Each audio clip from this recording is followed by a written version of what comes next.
When I moved in next door, I thought she was just a quiet, divorced woman with a beautiful garden and a guarded smile. But the first morning she handed me a cup of coffee and said, "I like my coffee strong, and my boys younger," I knew my new neighborhood was about to change my life.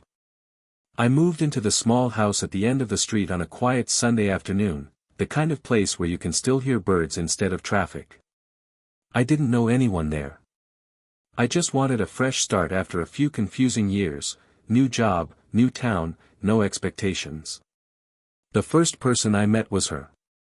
She lived right next door, in a cream-colored house with ivy crawling up one side and a porch that looked like it had seen 1,000 sunsets. She was older than me, maybe in her early 40s, but there was something about her presence that felt calm, confident, a little mysterious. The first time we spoke, she was out front watering her roses, wearing a loose white shirt tied at the waist and faded jeans. Her hair was pulled back, though a few strands had escaped, brushing against her cheek when the breeze passed. She looked up when she saw me carrying boxes and smiled, that easy, knowing kind of smile that instantly puts you at ease. "New neighbor?" she asked, her voice smooth, with a hint of warmth that lingered in the air. I nodded, setting the box down. "Yeah, just moved in." She turned off the hose, studying me for a moment before walking closer. Then, with a half smirk, she said, "Well, welcome. I'm Laura. I like my coffee strong, and my boys younger." I remember freezing for a second, half laughing, half not sure if she was serious. But her eyes gave her away, a playful spark beneath something quieter, like loneliness she'd learned to hide behind humor. She offered to make me a cup, and before I could think of a reason to say no, I found myself sitting on her porch steps, holding a mug that smelled richer than anything I'd ever brewed myself. We talked about nothing, how long she'd lived here, what I did for work, the usual polite conversation. But there was an ease to it, a rhythm that didn't feel like small talk. When I stood to leave, she said, "You'll get used to the quiet around here. It's not so bad once you stop missing the noise." Something in her tone made me pause. I didn't know her story yet, but I could feel one waiting behind her words. And as I walked back to my house, her voice, that teasing line about coffee and younger men, replayed in my head. It was the kind of first meeting that doesn't fade easily. It started as a simple routine. Every morning around 7, I'd step outside with my coffee, just to feel the air before the day began. And every morning, without fail, Laura would already be there, sitting on her porch with her own cup, her hair still slightly messy from sleep, her robe loosely tied around her waist. At first, we just waved. A quiet, "good morning," across the fence. But soon, one of us would wander over, usually her. She'd lean on the wooden rail, cup in hand, and talk like we'd known each other for years. There was something disarming about the way she spoke, not trying to impress, not hiding anything. She'd ask about my new job, then tell me about her garden, her dog that passed away last year, or how silence feels heavier when you live alone. She didn't complain, she reflected. And I found myself listening, not because I had to, but because her voice had that rare calm that makes the world feel slower, safer. One morning, I offered to make the coffee. She laughed softly. "You think you can make it stronger than mine?" I grinned. "Only one way to find out." A few minutes later, I brought over 2 mugs. She took one, and as she reached out, her fingers brushed against mine, just a brief, accidental touch, but enough to make the air shift between us. Her hand was warm. Soft. She didn't pull away right away, and neither did I. For a moment, our eyes met, hers curious, searching. Then she smiled and took a sip. "Not bad," she said quietly. "Still, not as strong as mine." I laughed, but there was something behind her teasing this time, something unspoken. As the days passed, that morning routine became our anchor.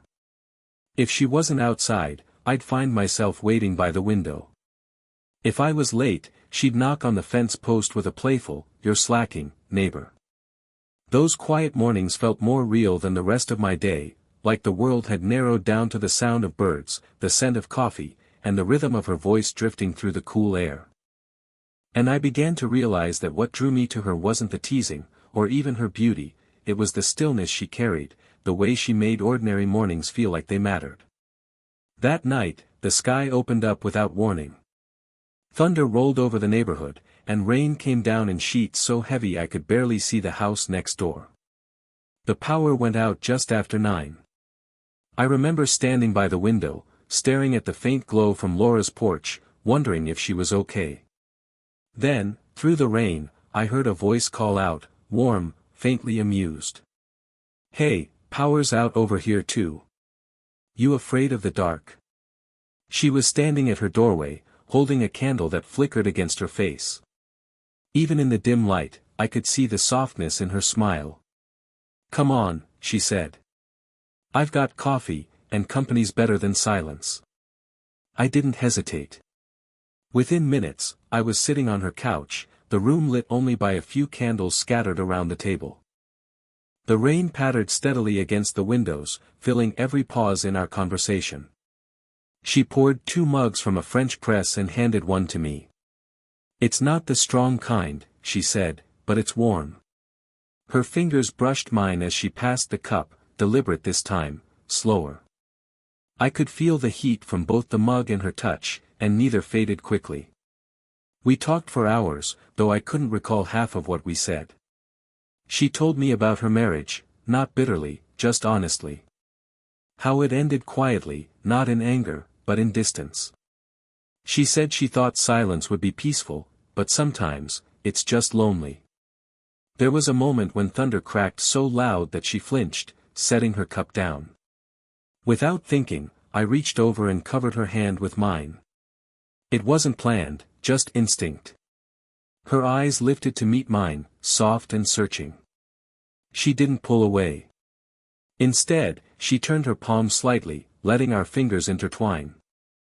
The room felt still, like the storm had stopped outside and moved inside us instead, quieter, but deeper. We sat there without speaking, hands resting together, listening to the rain. There was no confession, no promise, just that quiet, electric understanding that something had changed. When I finally left, the rain had slowed to a drizzle. She stood at the door, her candlelight flickering behind her. "Good night, neighbor," she said softly. And in her eyes, I saw something new, not loneliness anymore, but a warmth she didn't bother to hide. The storm passed by dawn, but the world still smelled of rain, that clean, heavy scent that lingers on the pavement after a long night. I didn't see Laura all morning.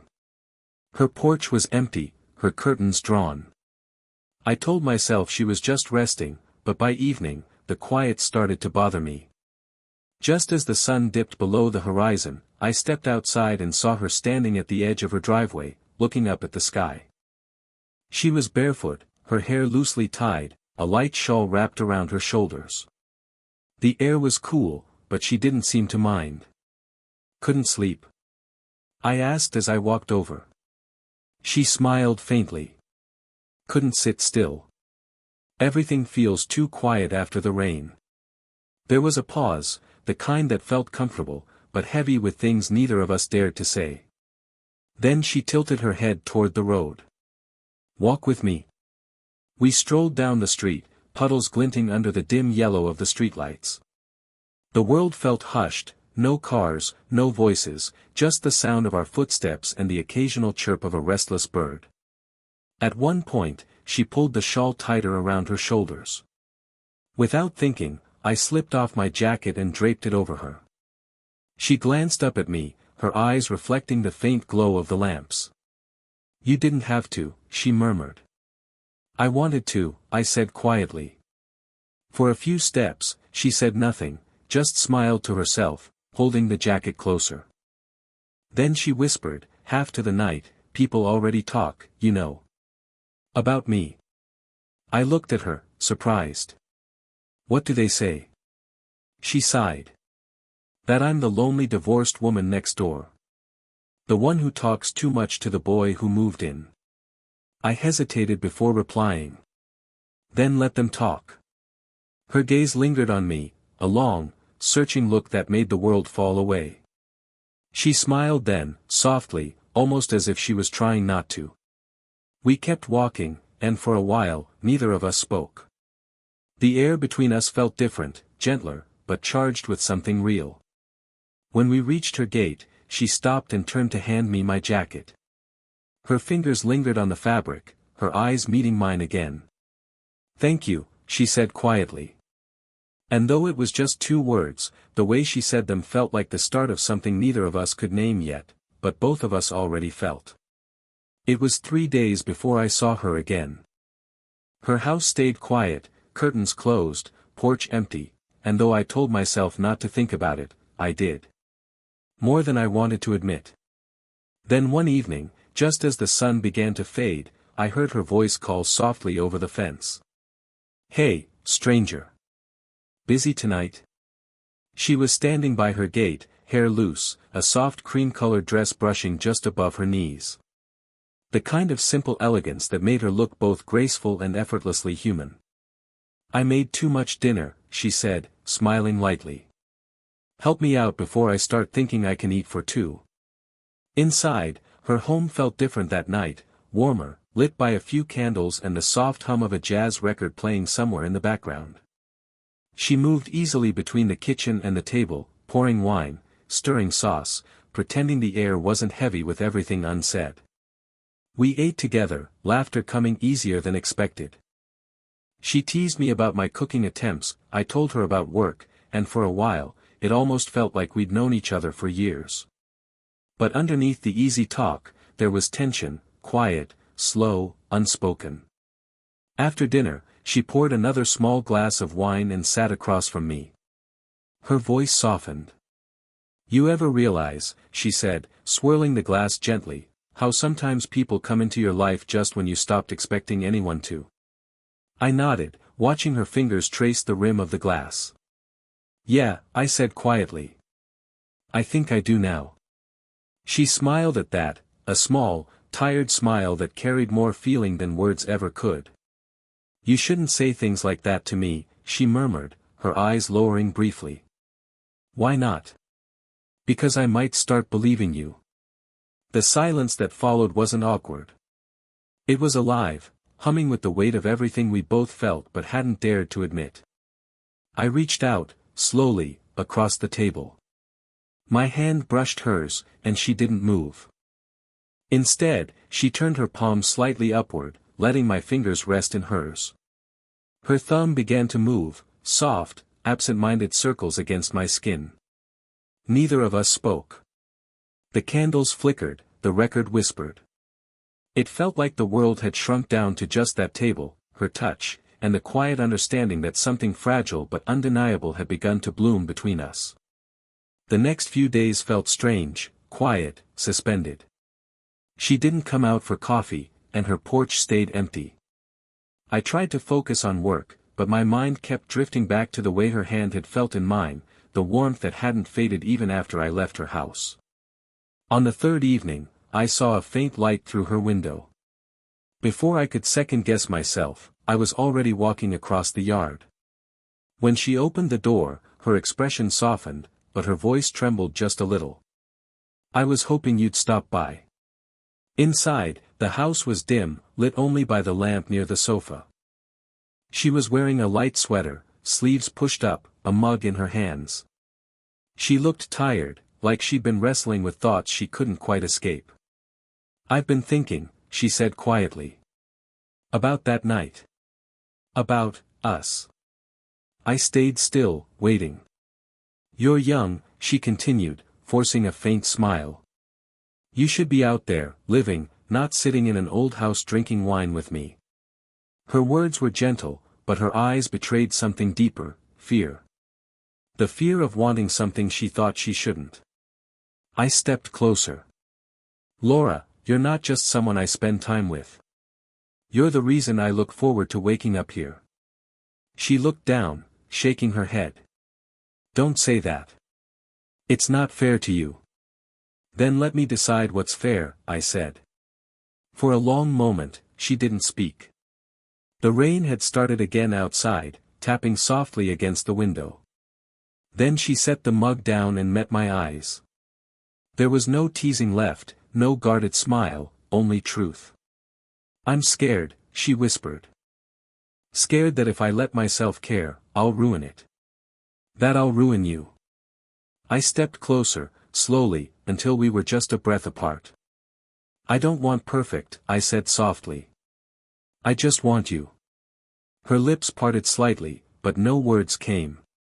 Instead, she reached up and brushed her fingers against my cheek, hesitant, almost trembling. I felt her breath against my skin, her pulse quick under my fingertips as I gently tucked a loose strand of hair behind her ear. She closed her eyes, leaning into my hand. It wasn't a kiss. It wasn't even a promise. It was something quieter, an unspoken truth that we both finally stopped running from. Outside, the rain kept falling, but for the first time, it didn't sound lonely. The storm moved on by dawn, leaving the air clean and still. The sky was pale gold, clouds drifting lazily above the quiet street. I hadn't slept much. Every time I closed my eyes, I kept seeing her face in that soft lamplight, the way she leaned into my hand as if letting herself finally breathe. By morning, I saw her on her porch again, wrapped in a light cardigan, a steaming cup of coffee resting beside her. For a moment, I just stood at my window watching her, the same woman who'd once teased me about being the boy next door. But something was different now. The teasing had given way to something gentler, something real. When I walked over, she smiled without surprise. "You're up early," she said softly. "Didn't sleep much," I admitted. "Me neither." There was no tension now, no hiding behind small talk. Just the quiet comfort of two people who had finally stopped pretending. I sat beside her, and she handed me a mug. The warmth of it seeped through my palms. The world around us felt half asleep, birds waking, leaves dripping with rain. "Still like your coffee strong?" she asked, her voice playfully low. I smiled. "Only if you're the one making it." She laughed softly, that sound I'd grown to love, somewhere between grace and vulnerability. Then she leaned her head against my shoulder. The simple weight of it felt grounding, honest. Neither of us spoke for a while. We didn't need to. There was something sacred in that silence, the kind that only exists when two people finally understand each other without words. She reached for my hand, fingers threading through mine naturally, like it had always been meant to fit that way. Her thumb brushed gently over my knuckles, a quiet gesture that said everything we hadn't dared to before. "You know," she murmured after a long pause, "I spent years thinking I'd never feel close to anyone again. Not like this." I turned slightly toward her. "You deserve more than like this, Laura. You deserve everything." She smiled, eyes glistening a little in the morning light. "Maybe this is everything," she said. And for the first time, I believed her. The sun broke through the clouds, painting her skin in soft gold. The roses beside the porch swayed gently in the breeze. She took a slow sip of her coffee, exhaled, and whispered, almost to herself, "It's a good morning."